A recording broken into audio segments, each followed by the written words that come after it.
We don't know if it's this summer, but one of these summers we are going to Stampede. 100%. And we're gonna do it right. That'll be a crazy vlog. That'll be crazy. Yeah. It'll be a wild one. Yeah. For my brothers, for my family, for my mama, for my friends, for my bros. I gotta stack out this gold. I tell you I'm on the road.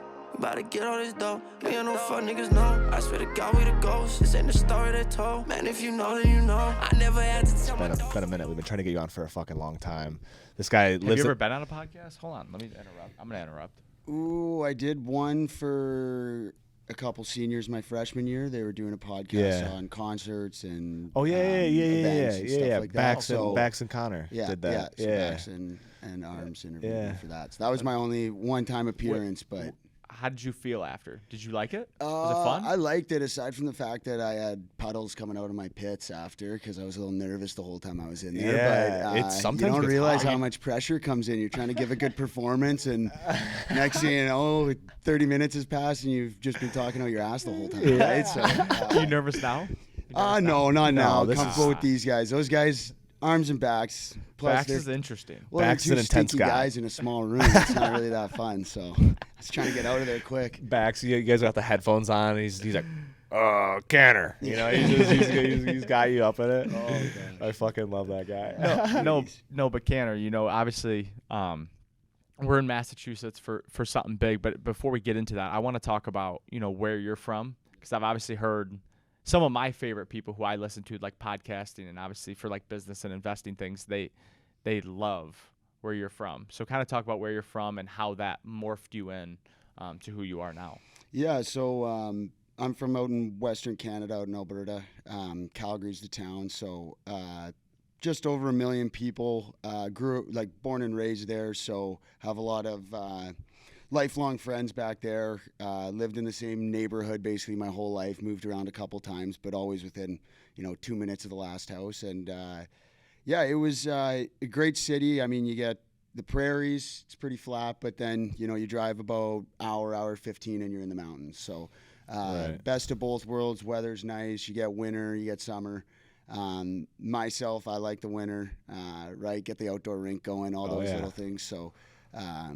It's kind of the perfect balance for me. I mean, I didn't mind the weather in Michigan either, but the 4 seasons, I'm not really a rain guy. Yeah. Not much of a rain guy. So the snow and the sun, that's what I enjoy. But it's an awesome spot. I mean, some good lakes around the area, but the whole Western Canada in general, like through playing junior hockey, I went through Saskatchewan, Alberta, and British Columbia, and loved all of them. Like all the locations were awesome, and unique in all different sorts of ways. And I think that was kind of the experience that I got from junior was, wow, you can move, you can go different places, and there might be a little thing here and there different, but at the same time, at the end of the day, it's the locker room, it's the guys. You can walk in. Well, that's probably going to be the guy that's going to get me in some trouble, so I might not spend time with him. Here's the class clown. Here's the the captain. Yeah. Right? You guys both played. You understand that. So, but love back home, but always love getting down here and getting to see you guys. So, before you ask your question, do you want to live there? Like, is that a spot? Do you want to stay in like kind of the Western Canada, or do you see somewhere else where you want to go? Yeah, I mean, personally, I think. Getting out of my parents' basement would be objective one, but no, I would love to stay living in Calgary. It's such a great spot. It'd be nice to be a bit outside of town. I'm not the biggest downtown guy. Yeah. I like having one. I like having the availability to go, but right. Same. I'm not kind of. You like to get away from downtown. it. Yeah, it'd be awesome to live a little bit outside. Maybe there's some communities around Calgary that are awesome. So. I mean, that's what's worked for me and Joshua, I think, a lot, and why we've loved kind of moving out to New Jersey, New York, is that obviously we work in the city. We can go in the city. The access is there. But where we live is very much like neighborhood-esque, and you can see the city. Still so it's like, city, but it's out. It's not as busy, which is nice. But it's like you can remove yourself, and I think when you live in the city, it's constant. Like something's there, and being able to remove yourself is like, bro, you can breathe. And I was telling Josh when we first moved there, it's like that's why all these people who live in LA or Miami or New York, it's like they move to like Colorado and Utah, and they live on like some mountain by themselves, is because they just need that, like away from people, just to decompress. Yeah. So Alberta, I have only really ever been to the airport. Only been to the Calgary airport, the Applebee's at the and got fucking buckled there. But tell me, what's a great spot. It is a great spot. It really is a great spot. Must be an Albuquerque like checklist. You No, gotta go get fucked up at the Chili's. What is it? No, Applebee's. It was a Chili's or Applebee's. I can't remember what it is. I think it's Chili's. Chili's. Chili's. Yeah. You gotta So go get fucked up at the Chili's. fun story just to highlight. I was coming home from, it was Christmas. We had a layover in Calgary. We all got Jared Dolman and Matt Hootie. We got buckled at that Chili's.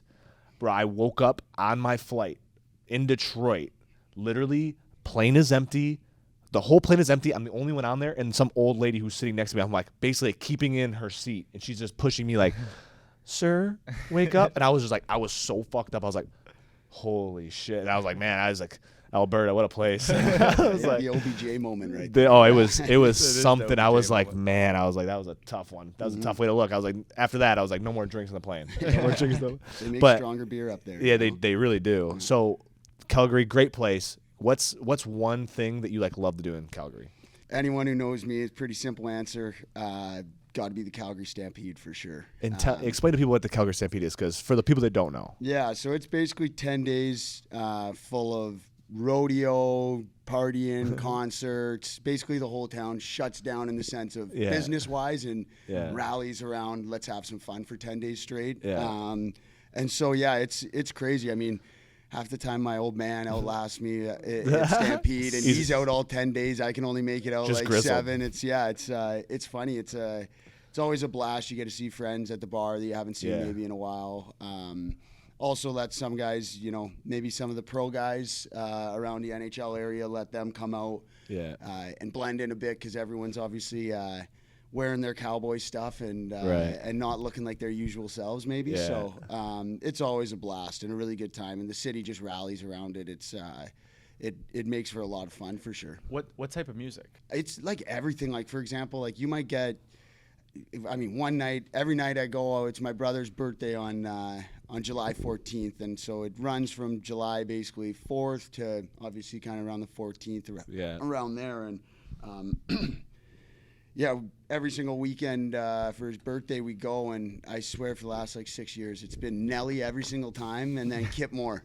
So those two just rally out together. So there's kind of your context. You can have Yeah. those two guys. I've had Big Sean before. Yeah. I think Oh, so Kid you're Leroy's coming this Oh year. my, so you're getting like Yeah, real. yeah, like, you rap get, music. no, you get no, awesome. Okay. Listen, and then you okay. also get like Zach Brown band Yeah. will come in and do Oh, stuff. this is So okay. you get So you this get is like a everything. legit. This is the this a legit largest. It's thing. the largest outdoor Show on show on Earth. Yeah, it's the largest outdoor show on Earth. How many people go, roughly? Oh, I mean, the city, like I was saying, it's like over 1 million people. Over Stampede, it's got to almost double, if not more. I Yeah. mean, people are coming from all Oh, over. wow. It's one of the Okay. big Yeah, events. it's huge. big prize money for all the guys in bull riding and all those sorts of things. So, and it being not just a weekend, most of those events can just be a weekend, where this is 10 days straight. So, a chance for those guys to win a whole lot of money over a short period of time. So, I think everyone's always excited to get up there and do it. So, I love that.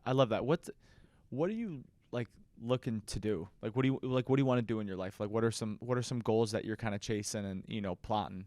yeah, I mean, for me right now, really, really trying to stay in sports. I just wrapped up last year, finished with a sports management major out of Adrian, and so I've always had a good connection towards sports, whether it's hockey or water polo, dancing, doesn't matter. Yeah. It's a sport. I want to watch it, and Right. I want to learn about it. So hopefully staying in there. Obviously right now, coming from playing hockey, Yeah. most comfortable there. So right now just doing some coaching and some skill development stuff. So it's been a lot of fun. It's different being on the other side of things, and Yeah.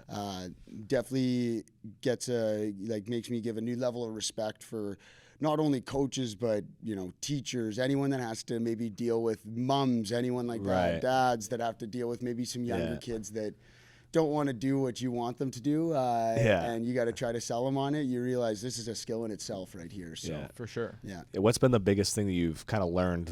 Like you said, you won a national championship last year. Now you're transitioning into more like coaching and be on that sports management side. What have you learned the most, like just in that transition period? Yeah, I think for me, one, it's staying true to yourself, right? I think you kind of enter a new thing. Maybe you lack some confidence in that field because you're just getting into it, and I think you always can learn, read more, listen to podcasts, watch YouTube videos, things like that. And so as long as you're doing that, then you have the confidence to kind of still bring what you know are your best qualities towards it. I think it's tough when you, like I said, when you're going into kind of a new field where you don't want to be doing things based off what other people think you need to do exactly, or what they do, because a lot of people have different strengths. But that'd probably be number one, as well as like the Wayne Gretzky coaches and stuff like that. Sometimes even though I was able to do it, they can't do it, but that shouldn't be a negative. I shouldn't be trying to make them all Andrew McCanns. I should be making them all Josh Owings and Matt Ellers and Sam Massons, whoever the kids are, right? And make them their best, right? Absolutely. I think that's the best thing a coach can do, is to make them their own player. I think, and you see it a lot in like the draft process, right? They'll be like, "Oh, this player's the next." They compare everyone, right? They compare everyone. Compare everybody. Yeah. And I hate that, because from what I saw in minor league baseball is like they draft these players because they think they're this player already in the big leagues, and it's like, no, he is this player who's hitting 100 and not playing very well. He's not the dude that's hitting 320 in the big leagues. Like they're completely different players, and so I think as a coach, and obviously I've done some coaching, and just like some of the best coaches I've had have been like, I just want to give you more access to you, not to be anything else, but to you. So I would encourage you, and obviously I know you, I know you're doing that, is to just encourage kids to just perfect their strengths, but you have to know your weaknesses. Like in sports is something like a guy we pay attention to all the time always says, like, triple down on your strengths. But in sports, you can have strengths, but you have to make sure you're working on your weaknesses, because they'll attack your weaknesses all day. Whereas like in business or whatever, you can kind of hide because you can just hire people that are weak. So what is like something that, through coaching that you really want to, and you kind of hit on it again, and maybe I'm like touching on it again, but like what is one thing you hope to accomplish with coaching, or just like in the sports realm? Yeah, I mean, for myself, I had a good buddy from back home, Logan O'Connor. He plays on the Avalanche. He won the Cup last year with the Avs, and went to his Cup party. And pretty cool seeing his AA, U13, U15 coaches out there. And, it doesn't sound like much, but I guess for me, it's really just impacting these kids, like making an impact on their lives. For sure. Some of them I might have for half a year, and that's it. So might not be able to completely change everything in their game and their, how they warm up, all those sorts of things. But if I can help show them, hey, here's a better way to warm up so you're more pro, and they take away that from it. Hey, I got to be more pro. I got to play at the next level. Because I think for every kid also it's different, right? Some kids, they come in and work with you, and you're like, man, I can only find one or two things you need to improve right now. You're an awesome player, where other kids come in and maybe there's other things they need to improve on, but they're dedicated and they want to learn and all those sorts of things. So, yeah, I mean, I might be answering your question with a little bit of a looping answer as well, but it's all just about finding the kid and just impacting them, whether it's something small like, okay, I got to start wearing my tie to the game, that looks pro, or it's, hey, like I'm going to start talking to my parents about getting power skating because, Coach Andrew said that's what I needed to work on, right? So, either way, it'd be cool, years down the road, a kid you maybe coached for a year, half a year or whatnot, wins the Cup and you end up getting a call. Definitely something where I'm like, wow, I do have impact and people don't forget. I think that like your position as well, like you having kind of went through your path, and like again we've had very similar paths in the sense of like we've kind of had to earn everything that we've ever had, like we didn't just get given the a spot in whatever it may be, right? We may not have been the most talented of the group, but like we worked harder. So it's like, and I think being able to portray that to the younger kid is something more invaluable, and you might even be able to be more candorous with guys just because you have been on the other side of it, where maybe a coach didn't talk to you or whatever, and it's like you can kind of put your like where you've been at the bottom, you've been at the top, so it's like you can kind of sprinkle that in. Whereas like I feel like most coaches that I've played for, whether they never fucking played at all or they were like so good that they couldn't understand what it meant to be like not playing, or they're just like, oh, you just got to be better. Well, what the fuck does that mean? Yeah. You know what I mean? Like, it's just like you got to be able to give someone candorous advice and be like you said, like, Coach Andrew told me to do power skating. Like, that's something at a young age, like being able to be like, hey, like skating is number one. Look at the NHL right now. Every motherfucker skates. So if you're lacking in skating, it's like that's something you need to be focusing on. I think that's really important as a coach to be candorous. What's one thing you're curious about that no one would expect? Yeah. Fuck, I feel like I'm getting thrown back to my first day of college classes here when you get there. Tell me something you don't know about yourself. Little icebreaker, whatever, into the podcast. Yeah. I always like those. It was like, oh, I guess I can make something up because no one knows anything about me here. Let's just really, all of a sudden, one class I sell, golden doodles and I'm a dog breeder, and the next class I'm a professional bull rider, and neither of those are true. Like, damn, they're like Calgary guy. He's riding bulls. Yeah. Hey, let's think. Something I'm curious about, or something that was that it. Something you're curious about that no one would expect. Okay. Let's see. You want to know what? I think for me, it's actually been reading quite a bit. I used to not be a reader, right? And actually recently got a book, and I've talked to Osh about it, but Think and Grow Rich. Yeah, great book. So great book. Napoleon awesome. Hill, right? Yeah, awesome book. And so we're still working my way through it, but I think a lot of people knowing me and whatnot don't assume me to be a reader. Probably some fair judgments there. I mean, hey, listen, reading's hard, and I was telling this to Zach the other day. Like, we have been stimulated like so young to like screens and stuff that like. Even when I read now, it's like a battle where I'll instantly start getting tired when I read, because it's like it's not as stimulating as me reading, and I like hate reading on phones. Yeah. I would rather read on paper or whatever, but I have the hardest fucking time reading books just out of that sense of like I get tired instantly from it. Oh, I mean, I'm reading 6 novels every night when I'm watching The Office with subtitles and just reading the subtitles. I'm like, I might as well pick up a book. You know? Like, no, you're not wrong. Reading shows. So I picked up reading probably a couple years ago, and I probably from middle school to the end of my college career, it's like, bro, I probably read like fucking 2 books in that whole time. And then I was like, you know what? All these successful people talk about reading. Gotta read books. The answers are in these books. Like, so I'm like, all right, like if they're saying it, if they're at the level they're trying, like I'm trying to play at, like, I have to do it, right?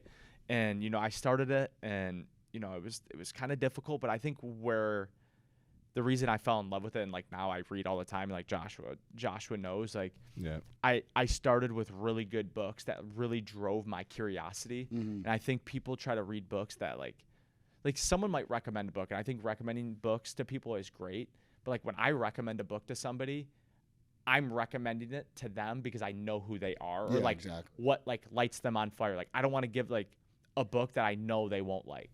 So I think people really need to to get into reading. First of all, it takes time. It's something you should do every day. Like I tell somebody, read 1 page. Every single day. And I bet once you open up the book, you're like, I can read 2-3 pages. I'll read 5 pages. Then it's like you read a chapter. You're reading multiple chapters. And it's just like, find things that drive your curiosity. And then one thing that Josh said a while ago, I can't remember who you pulled this from, was like, I think people try to read books too fast. I think reading comprehension is really down because of technology. Like, study what you're reading. Like if you only read 2 pages, but you're going back and like, well, this made me think of this, like this made me think of this, like that is how you should read. Who cares how long it takes you to read a book?